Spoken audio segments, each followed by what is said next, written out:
दोस्तों, जब भी बात आती है अपने पैसे को मैनेज करने की, तो हम में से ज्यादातर लोगों का दिमाग घूमने लगता है। आंखों के सामने एक ऐसी दीवार आकर खड़ी हो जाती है कि उसके पार कुछ भी देखना इम्पॉसिबल सा लगने लगता है। बस यही वह जगह है जहां पर हम मात खा जाते हैं और जीवन भर पैसा कमाने के बाद भी हमें समझ ही नहीं आता आखिर ये पैसा गया तो गया कहाँ। गौर से देखा जाए तो एक गरीब और एक अमीर व्यक्ति में सबसे जो बेसिक फर्क है वो यही है। अमीर ये अच्छी तरह से जानता है कि उसे अपना पैसा कैसे मैनेज करना है। उसे ये पता होता है कि उसका पैसा कहाँ से आ रहा है और कहाँ पर कितना खर्च हो रहा है। जबकि दूसरी तरफ गरीब व्यक्ति ये अनुमान लगाने में ज्यादातर नाकाम ही रहता है कि उसका पैसा खर्च कहाँ हो रहा है। तो दोस्तों, आज के इस वीडियो में हम आपकी इस समस्या का समाधान लेकर आ गए हैं। समाधान में हम बताएंगे कि कैसे आप बस एक फॉर्मूला को फॉलो करके अपने मनी को अच्छी तरीके से मैनेज कर सकेंगे। साथ ही अपने पैसे को काम पर लगाकर कैसे ज्यादा से ज्यादा पैसा कमा सकते हैं, इसके बारे में भी हम विस्तार पूर्वक चर्चा करेंगे। तो चलिए शुरू करते हैं। तो दोस्तों, आज इस वीडियो में हम जिस फॉर्मूले की बात कर रहे हैं वो फॉर्मूला है 75 15 10। अब आप सोच रहे होंगे कि ये कैसा अजीब सा फॉर्मूला है भाई, न कोई सिर न कोई पैर। तो घबराइए मत, ये फाइनेंस का फॉर्मूला है, मैथ का नहीं। यहाँ 75 का मतलब है 75%, यानी कि आपको अपनी इनकम मंथली जितनी भी आपके पास आती है उसे इन 3 पार्ट्स में डिवाइड कर लेना है। 75%, 15% और 10%। 75% आपकी इनकम का वो हिस्सा होगा जिसके अंतर्गत आपकी सारी इंपॉर्टेंट नेसेसिटी आ जाएंगी, जो आपके जीवन जीने के लिए बहुत ही जरूरी है।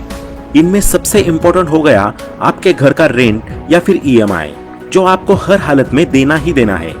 इसके बाद आती है आपकी यूटिलिटीज, यानी कि रोजमर्रा की जरूरतें, जैसे इलेक्ट्रिसिटी, पानी, गैस, इंटरनेट, आपके फोन का bill, groceries, transportation, health care and education. ये ऐसी जरूरतें हैं जिनके बिना किसी भी व्यक्ति का सर्वाइव करना दुर्लभ हो जाएगा। इसलिए इनकी पूर्ति के लिए अपनी इनकम का मैक्सिमम हिस्सा रखा गया है 75%।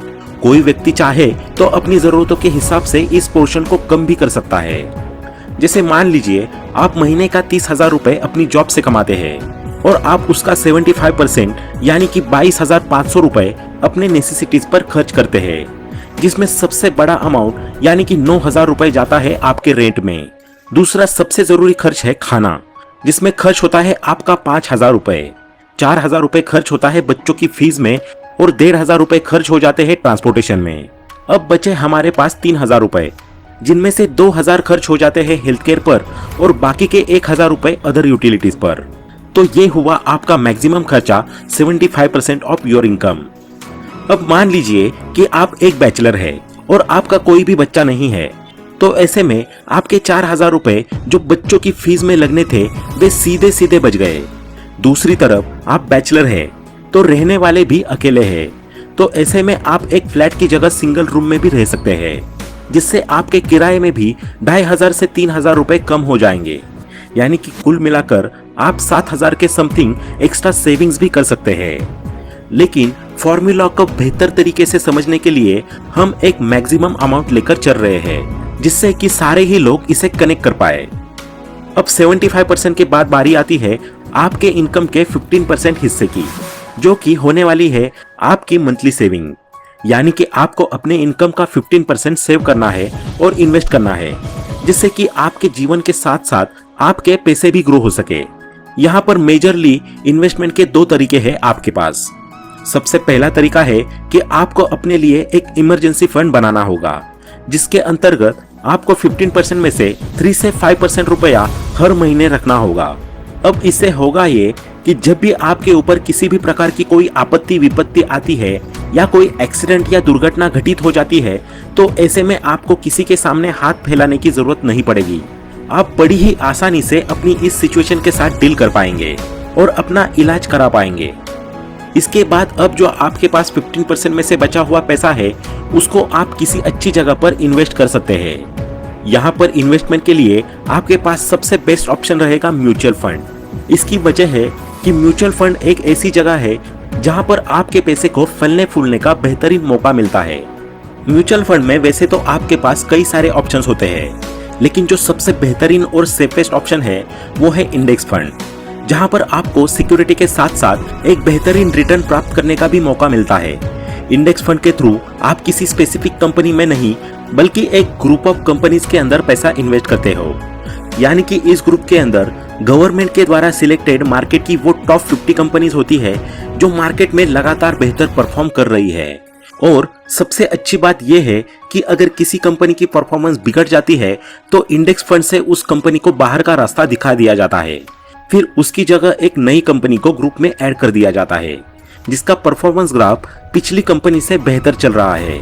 इस तरह इंडेक्स फंड इन्वेस्टर को होने वाले घाटे को मिनिमाइज कर देता है।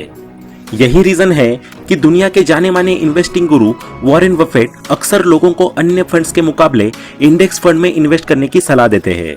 इस फंड की एक सबसे अच्छी बात यह भी है कि जहां और सारे फंड्स में आपको फंड मैनेजर पर रिलाई रहना पड़ता है, उसे फी अमाउंट भी ज्यादा देना पड़ता है, वही इंडेक्स फंड में फंड मैनेजर का रोल न के बराबर होता है। इसलिए आप पर लगने वाले चार्जेस या फीस भी बहुत ही मिनिमल होती है। इसके अलावा इंडेक्स फंड के लिए बिल्कुल भी जरूरी नहीं है कि आपके पास मार्केट की ढेर सारी नॉलेज हो और बहुत सारा पैसा हो। आप इंडेक्स फंड में बिना कुछ जाने अपने घर से ही मोबाइल ऐप के थ्रू 500 रुपए जैसा छोटा अमाउंट भी इन्वेस्ट कर सकते हैं। और अगर आप अपने इस फिक्स्ड अमाउंट की SIP कर लेते हैं तब तो फिर आपको किसी फंड मैनेजर या किसी बैंक के चक्कर काटने की जरूरत नहीं है, क्योंकि हर महीने जो भी अमाउंट आपने फिक्स कर रखा है वो ऑटोमेटिकली आपके अकाउंट से डिडक्ट होकर इंडेक्स फंड में इन्वेस्ट हो जाया करेगा। तो दोस्तों, अगर आपने अभी तक अपनी इन्वेस्टमेंट की जर्नी शुरू करने के लिए डीमैट अकाउंट ओपन नहीं किया तो अभी ही कर लीजिए सबसे बेस्ट ब्रोकर के साथ। आपको लिंक डिस्क्रिप्शन बॉक्स और फर्स्ट कमेंट में मिल जाएगी। तो दोस्तों, इस तरह SIP में बिना ज्यादा मार्केट को एनालिसिस किए और न एक साथ कोई बड़ा अमाउंट इन्वेस्ट किए कुछ सालों बाद आपको एक बेस्ट रिटर्न प्राप्त हो जाएगा, जो आपको रिच बनाने के साथ साथ फाइनेंशियली इंडिपेंडेंट बनाने के लिए भी काफी होगा। अब आते हैं अपनी इनकम के तीसरे पोर्शन पर, जो है 10%। इस फॉर्मूला के अकॉर्डिंग आपको अपनी इनकम के 10% हिस्से की स्ट्रेस फ्री स्पेंडिंग करनी है, यानी कि इन खर्चों को करते वक्त आपको ओवरथिंक नहीं करना है, क्योंकि ये आपकी लाइफ के लिए बहुत ही जरूरी है। अगर आप महीने का 30,000 रुपए कमाते हैं तो आपको इनमें से 3,000 रुपए की स्ट्रेस फ्री स्पेंडिंग करनी है। इसमें आप मंथ में एक बार कोई मूवी देखने जा सकते हैं या फिर अपने फैमिली एंड फ्रेंड्स के साथ बाहर खाना खाने भी जा सकते हैं। इसके अलावा आप ये पैसा अपनी उन हॉबीज पर भी खर्च कर सकते हैं जिन्हें आप सालों से अपने दिल में दबाए बैठे हैं। जैसे कि आपको म्यूजिक का बहुत शौक है और आप बचपन से ही चाहते थे कि आपके पास गिटार हो जिसे आप कहीं भी लेकर बैठ जाए और अपने मन पसंदीदा गानों को गुनगुना सके। ऐसे में आपको गिटार खरीदने के लिए भी पैसे चाहिए और उसे सीखने के लिए भी। तो आप बिना अपना और समय गवाए इस 10% पैसे का इस्तेमाल अपनी इस चाहत या हॉबी को पूरा करने में लगा सकते हैं। इसके साथ ही आपके पास एक ऑप्शन और है। अगर आप एक ट्रैवलिंग लवर है और आपको घूमना फिरना बहुत ही ज्यादा पसंद है तो ऐसे में आप हर महीने बचने वाले इस 10% पैसे को अगले 3 महीने तक जोड़े और निकल जाए अपनी फैमिली या फ्रेंड्स के साथ किसी ट्रिप पर। ऐसे 3-3 महीने करके आप साल में 4 बढ़िया सी ट्रिप लगा सकते हैं, जो आपके दिमाग को भी फ्रेश रखेंगी और आपका स्ट्रेस दूर करके दोबारा से काम करने के लिए भी मोटिवेट करेंगी। दूसरे लोगों को लग सकता है कि क्या आप ये फालतू की फिजूल खर्ची कर रहे हैं अपने पैसे की, लेकिन ऐसा बिल्कुल भी नहीं है। जब आप इसे फॉलो करना शुरू करेंगे तो आपको अपने आप इसकी अहमियत अपने जीवन में समझ में आने लगेगी। और फिर वैसे भी एक ही तो लाइफ है। अगर कोई व्यक्ति सोच रहा है कि पहले पैसे कमाने और करियर बनाने पर फोकस कर लूं, उसके बाद ये सारी चीजें कर लूं, तो मेरे दोस्त ऐसा लाइफ में कभी भी नहीं होता। पैसे कमाने में इंसान का पूरा जीवन निकल जाता है और देखते ही देखते उसका बुढ़ापा आ जाता है, जिसमें उसका घूमना तो छोड़िए, वो ठीक से चल ले, यही बहुत है। यही वजह है कि दुनिया के ज्यादातर अमीर लोग इस फॉर्मूले को फॉलो करते हैं। तभी तो एक तरफ उनका करियर और पैसा भी काम कर रहा होता है और साथ ही साथ वो अपनी जवानी और अपनी लाइफ को भी खुलकर एंजॉय कर रहे होते हैं, वो भी बिना किसी टेंशन के।